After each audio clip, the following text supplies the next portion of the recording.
Well, what's up? You are about to watch a video that is a conversation between Ruth and I about a video that we did last week, uh, questions of a pastor's kid. So it is long, but I hope that you just watch it to the end and watch the dialogue that happens between Ruth and I, and maybe you can get something from it. I hope, maybe not. Who knows? But stay tuned. Watch it to the end. We love you. We appreciate you. We're for you. Have a good one.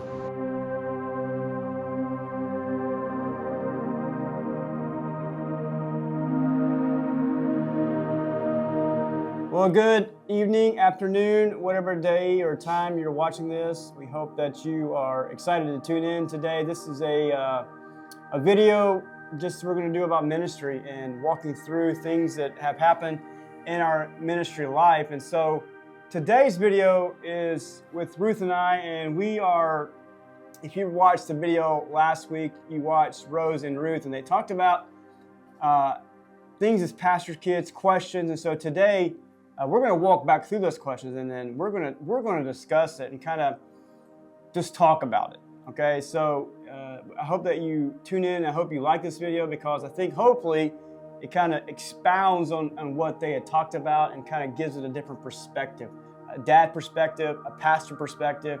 And hopefully this helps other pastor kids out, or pastors, or whatever. So that's our hope and our why, is that we want this to be beneficial to you. So the first question was, do you feel like you have to be perfect all the time? And if we go back to the video and we watch it, which we are, we're going to see what you say. I definitely feel like I have to be perfect all the time, because people are always watching our family and see what we're going to do next, and see if we're going to lash out. You said yes, right? You feel like people are always constantly watching you, right? And I get that. And as a pastor, you kind of do have a lot of people watching you, because the bar has been set, right? And we're supposed to live a life of holiness, meaning that we're supposed to not react, but act. And I think so many times in ministry is, people do say stuff to you and they watch how you react, and that's just part of life, right? And so I hope that you don't feel like you always have to be like that, right? I have always told you girls that I want you to be who God has called you to be, and we're not perfect, right? We are not perfect. We are far from perfect. The only perfect person in this world was Jesus. And so, but we are called to be a holy people, right? And so, I don't want you to feel like you always have to be perfect, right? I want you to be Ruth. I want you to be who God has called you to be. I want you to live out your purpose, right? There's going to be people watching you your whole life, whether it's the church or whether it's the outside world, because I feel like so many times, and maybe you can agree with this, that as Christians, if somebody watches us and for some reason we get upset at something, the first thing people want to do is point out and say, aren't you supposed to be a Christian? And I get that. That's just not the church. That's the world in general that we live in. But if we, and so many times I've told you this, if we act and don't react, almost all the time we will act the way that Jesus has called us to do. But as I just said, I don't want you to feel like that you always have to be perfect, because I'm not perfect, you're not perfect, Rose is not perfect, Mom's not perfect, but we serve a perfect Father, someone who is walking with us day to day. What do you mean? What do you think about that? I think that that's true, and we don't have to be perfect all the time, because we obviously aren't perfect. Right. But yeah, I just have to remember that. And that's true. You do have to remember that. We're human, right? Just because we live in the parsonage, right outside the church, doesn't mean we're different from anybody else. I mean, that's the whole basis of this channel, is to show that we're not. We're just a normal human being family, just trying to get through every day, right? So yeah, that's kind of answer that question, hopefully. The next question was, do you feel like people are always watching you? And you said, I don't feel like mean, yes, like we do live next to the church, but I don't think people are always watching me. That's good. I'm glad that we don't feel like people are always watching. That'd be kind of weird, right?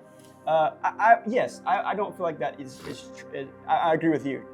I feel like that, specifically here at our current church, they do a phenomenal job of really letting us live our life in our house, right?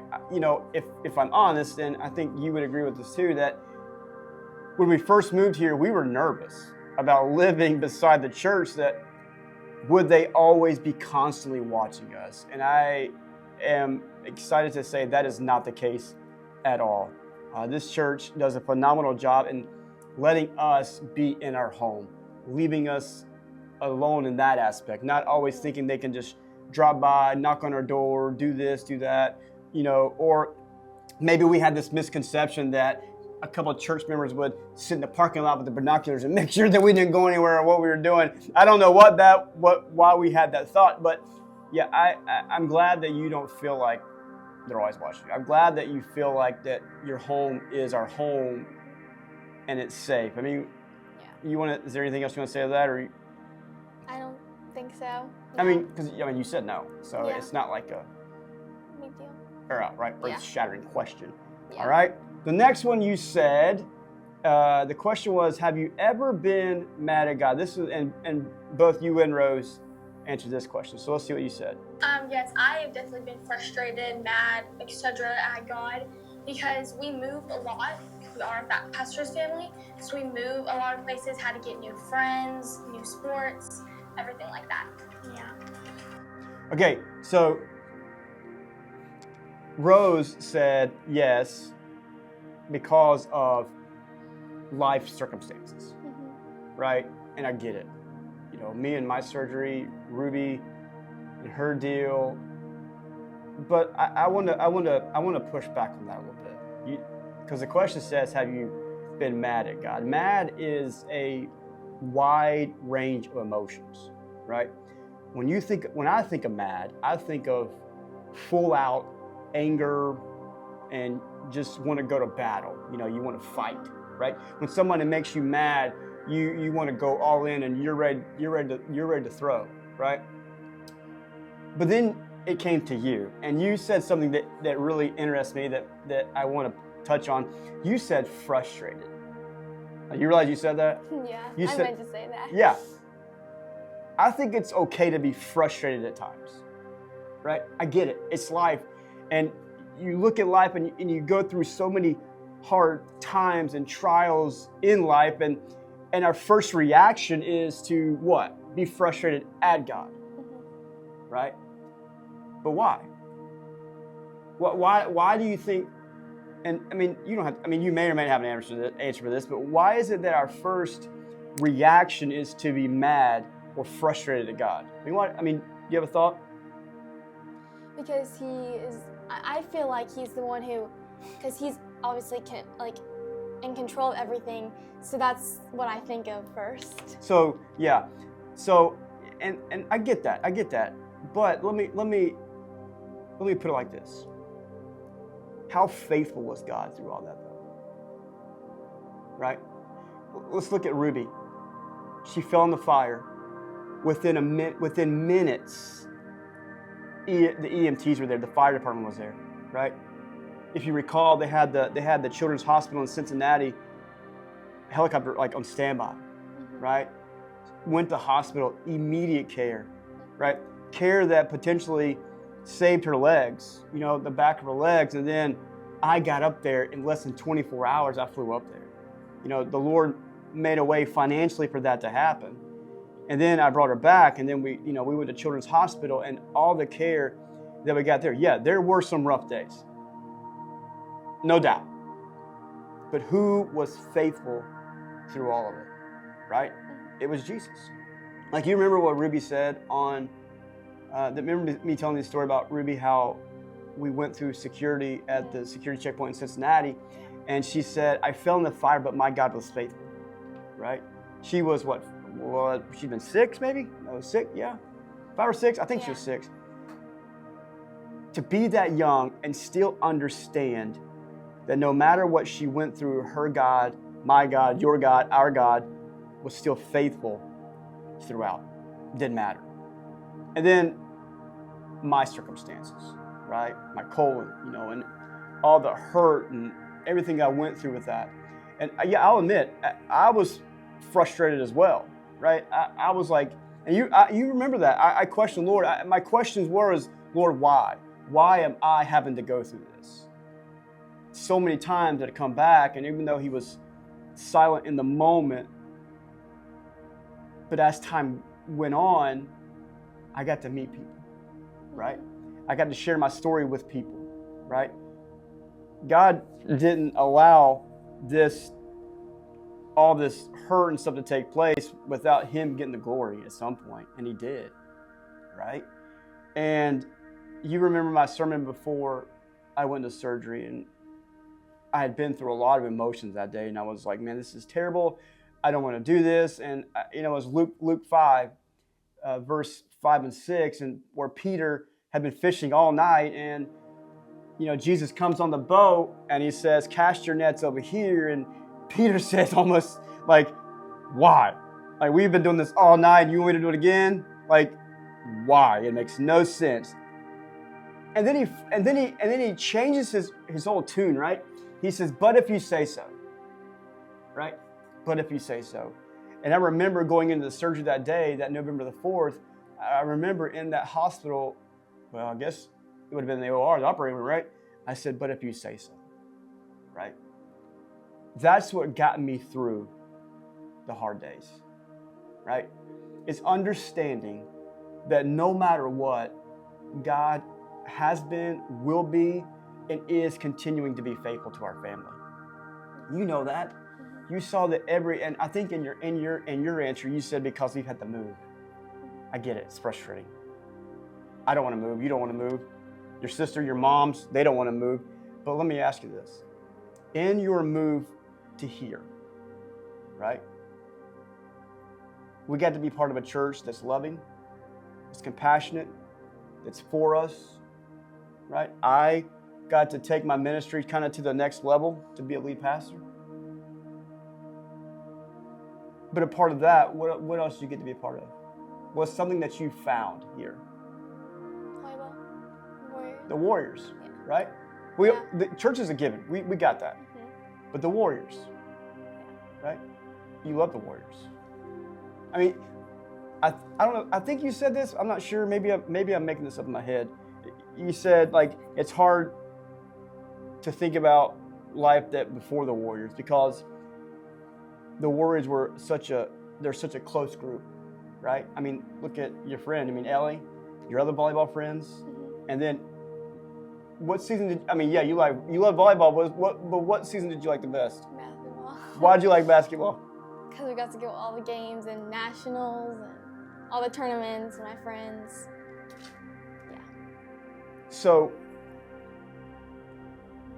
in that, yeah, you were frustrated you moved, but God was faithful and put what in your life, right?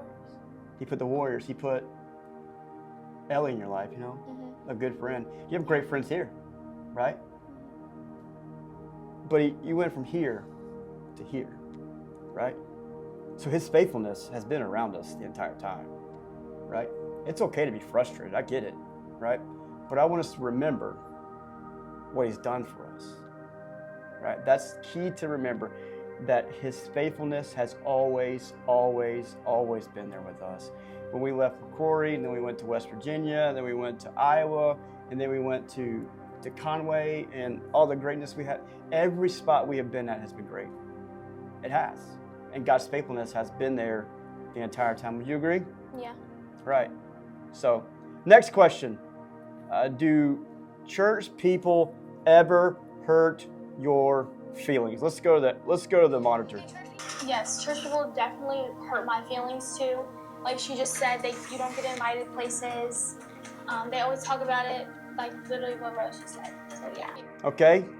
Do church people ever hurt your feelings? You said yes. Yes. All right. And you named some examples, right, about being invited, not being invited. I'm going to be honest with you, all right, as I always do. welcome to the world of life, right? It just happens, right? I mean, it is what it is. But here's what I'm going to tell you.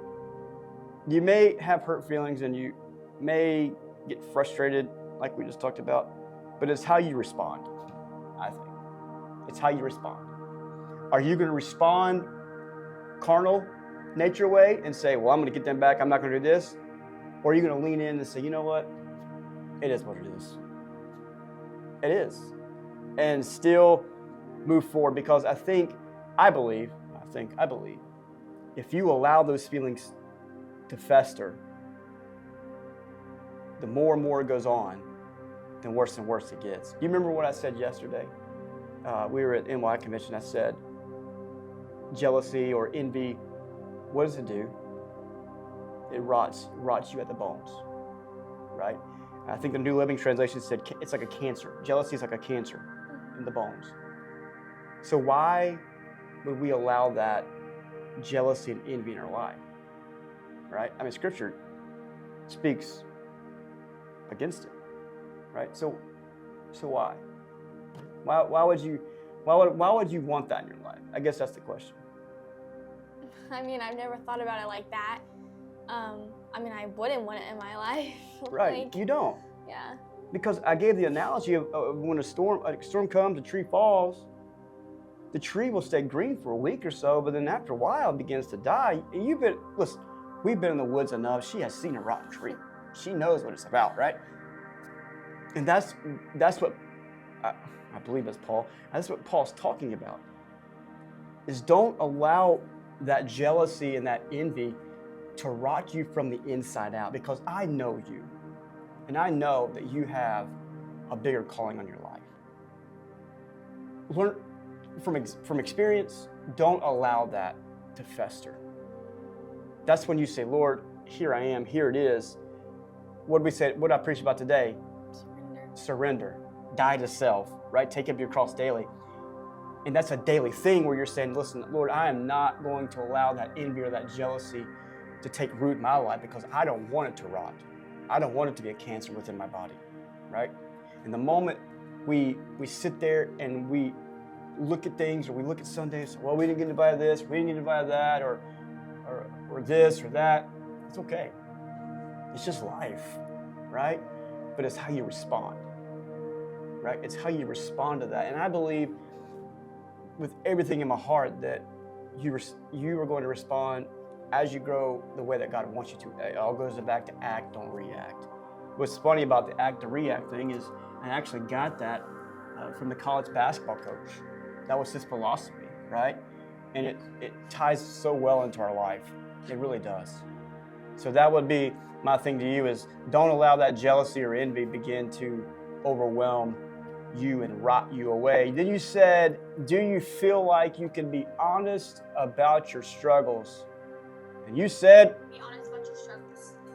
No, I don't feel like I can be honest about my struggles, because our family has been through a lot of hurt, and so you definitely can be vulnerable about anything. Yeah. You said no. You still feel that way? Yeah. I get it.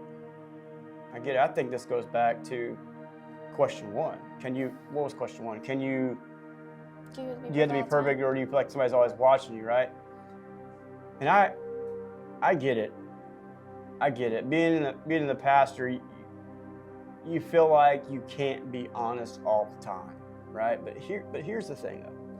I believe that God puts people in your life that are there to just be there, right? Ones that you can be honest with, ones that you can tell, hey, listen, I'm dealing with this, I'm dealing with that. And I'll be honest, there are more people in this church that would understand that, right? But the problem is again, like me and your mom, we've had a lot of hurt before. Is what we've done is we've built that brick wall, and we built it around us. And we're very slow to let people in, and I don't want that for you. I don't. So what I've started to do, and what your mom and I started to do, we started to take down the brick. take down that brick. Because it's important to allow people in our life. Allow those friendships to grow, to mature, because my whole basis of ministry has been like, I want to walk life with people. Well, if I'm walking life with people and it's only one way, how is that effective, right? If they're always telling me and I'm never telling them, then it's not really effective, right? So I believe, yes, you can. I think it's okay to have healthy boundaries, right? I think there's some things in life that we don't need to share what goes on in our house. That's just life. I would. Anywhere. Yeah, that's anywhere. I think the majority of the people that are in life would not tell everything that goes on in their house, right? But find those people in your life, right? That you can go to, that you can talk to. Like I can name, I can name Clayton, Daniel, TJ, Philip, Jesse, Carl, John, David. There's a lot of guys in my life that I could really be honest with if I really needed to, right? And then there's some in my life that are just have that inner circle with me. Rob, Pastor Rob, he's one of those people. Mm-hmm. Pastor Kyle, Pastor Mike. They get it. Pastor Mark, the DS, they get it, right? They get it, what it means to be in full-time ministry and have the struggles. And you can find that person. I believe you know that person, and lean in on that. Don't hold it all in. Don't. Because if you do, it goes back to the question we just said, it begins to fester, becomes cancerous in your body, and then begins to take over your mind, and then you start having anxiety about wanting to go to church and do this and do that. I don't want that. Mm-hmm. I don't. Okay? What do you think? I think that's good. Yeah, you have to have that circle. Yeah. Right? And God will show you that circle. You know why? Because He's faithful. He's been faithful to us. You're smart. You know that. Let's see. What was the next question? Did people treat you different because you're a pastor's kid? You said yes, right? We don't have to watch. We already watched it. Because you said that you feel they look at you different because they think you're going to run back to your dad and tell them all the gossip, blah blah blah blah blah. I get it. I don't know. I don't know about that one. I'm not a pastor's kid. I haven't been a pastor's kid, so I don't know. That's one that you can only answer. But I don't want you to feel like that. I watch you at church. I don't really think anybody does. I don't really know about that question. That's kind of a hard one to understand right now for me, because I don't know. I'm not a pastor's kid. But here's what I can tell you to do. Let's pray about it, right? Let's work through it. Let's talk about it, and let's get it out in the open for you and me, and maybe help some people in our church. I don't know. We'll see. I don't know.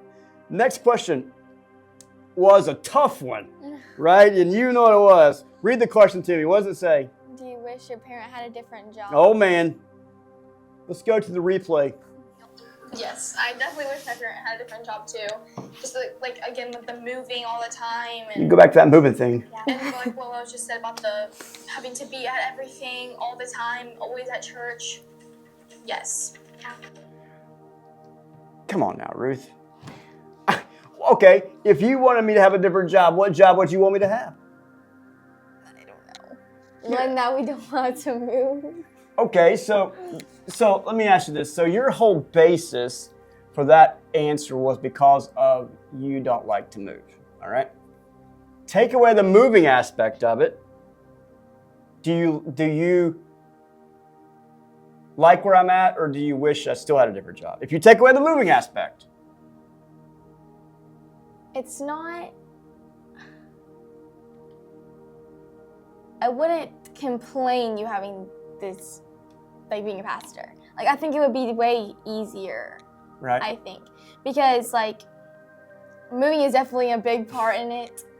Because you always have to, like I said, get new friends and everything. Right. And I think the thing that's, moving is so hard because, I just lost my train of thought. That's okay. That's okay. It's because it's so hard because the places where you're at are so good. And so you don't want to move away from them. Right. I get that. Yeah. Yeah, I'm not going to lie. That one was kind of a... Right there. Because, when I went into this, man, we started. You were 1, right? You had just turned 1, and we moved from North Augusta to McCrory, Arkansas, in the middle of nowhere, right? Town of 1,400 people, a church of, I don't even remember. I think the church was running at least 30 to 40. Right, we had left Midland Valley, our home church. I was playing drums 3 services a Sunday, a church that was running 700. I mean, vibrant ministry for you. And God's like, nope, boom. And he puts us in the middle of a rice field with mosquitoes, right? It didn't make sense to me.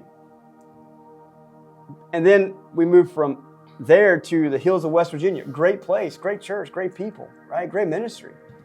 And then God's like, well, now it's time to move you to Iowa, land of the pork chops, and we did have great pork chops. And then to a large church, a vibrant church, a growing church, and ministry was good. And then life happened, right? And circumstances happened. And then God's like, well, how about Conway? And here we come back to Arkansas. And again, man, it's kind of, if I had to, well, I don't want to say this on air, but I loved Conway. I did. I mean, I loved serving under Pastor Tim. I loved being with Gabe. Taryn obviously was not there. He was being a teacher, but man, I loved working with those guys. I did. I mean, it's still some of my most favorite times as staff that there's been, right? But each move has been for a purpose, right? I've been in kids ministry for 12 years, and then God's like, hey, it's time for you to take the next step to be lead pastor. And I was like, I don't want to. I don't want to do that. Are you kidding me? To me, in the world of ministry realm, I felt like I was taking a step backwards, right? Because I love what I did. But then I came here, and it was like, okay, I get it. You know that. I mean, you saw it. Yeah. I think for you, again, that may be speaking out of mind, but for you, you had me for ministry, right? All right? I was your pastor for all those years. Yeah. And for you, it was hard because you wanted me to still be that guy. You wanted me to be in kid ministry. You wanted us to do the things that we did in kid ministry. And then when I came to lead pastor, I didn't do it. Yeah. I mean, am I close? You're right, yeah. And so now it's hard because I don't do those things, right? And then I think your sister said we had to come all to the services. Let me tell you something. When I was growing up, I went Sunday morning, Sunday night, Wednesday night, and every other night the doors were open in church, right? So you're lucky, right? You go Sunday morning and Wednesday night. You don't go Sunday night, Yeah. She has it easy, right? But we have fun, right? I mean, think about this. Look how much our church has grown since we come here. My first Sunday, we had 42. And today, what day is this? Is it May the 2nd or 3rd or 12th? We had 95. That's a big growth, right? God has been faithful, and He has shown us so much love, so much grace, and He's using us, and He's using you. I mean, look how much you've grown, right? I still believe with everything in my being that you have a calling on your life, and you're still wrestling with that, and I think that you know what that calling is. She just doesn't want to submit to it right now. Am I right? And I look at her. You know that's true. You know that's true, but listen, don't focus on the moving part. Listen, I don't like it as much as this person in the camera does. I don't like it. Your mom sure as heck don't like it, right? But we love what we do, right? We love what we do. We are where we are because God has placed us here for an amazing purpose. He's placed us at an amazing church to truly grow, to truly thrive, to see what God can do in this community. And I believe that the best days are to come, and that's why we help people to meet Jesus, to know Jesus, and to serve like Jesus. And it's vital that you serve. Because I believe that God has that in your heart.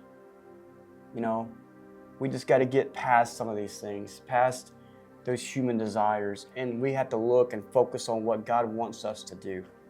And I believe when we do that, man, revival is going to start, and it's going to start with you. It's going to start with that youth group. I mean, just today, I mean, you weren't in there, you were in kids. They were all around the altar. You know, a young lady who's been visiting our church 2 or 3 times, and all of a sudden, man, I look up and here she comes down the altar, just all in. And the kids surrounded him. Another young man went to the other side and boom, just all in. Another young man who's been coming here for about a couple months, who is on fire for God, and how he is just bringing like all of his neighborhood, his family members, you know, you see it. And man, he was boom down there at the altar. Just think about it. If we wouldn't have made that move, they might not be here. Maybe not, I don't know. But God's using us. He's using you. You just have to see it, right? It's all about changing your perspective. All right? Well, we won't do that last question. What do people wish they understood about pastors' kids? I don't know. Is there anything you want them to I mean, we don't really need to talk about it. We've talked about it a lot. This video is going to be long anyway, but I wanted to come on here and kind of talk to her, just kind of dialogue. I know it's mostly me talking and you listening, as it usually is, but it's okay. But, you know, ministry is tough, it's hard, and it's lonely. It is. That's just the reality. But God has been, and will continue to be faithful in our life. We have seen God do so many things, so many great things, so many miraculous things.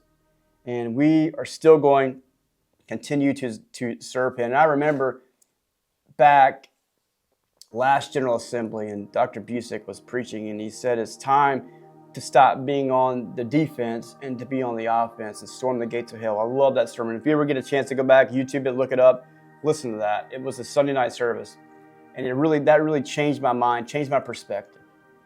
And that's when I've told you this. That's when the Lord told me that she was going to be called into ministry. Now, it's between Him, Jesus, and her to when that's going to happen. I don't know, but I believe everything in my being that's true, and I think that you know that, and you are continuing to work through that. But we're going to get there, right? We're in this for the long haul, you know. But I want you to realize that God is faithful in everything He does. Okay?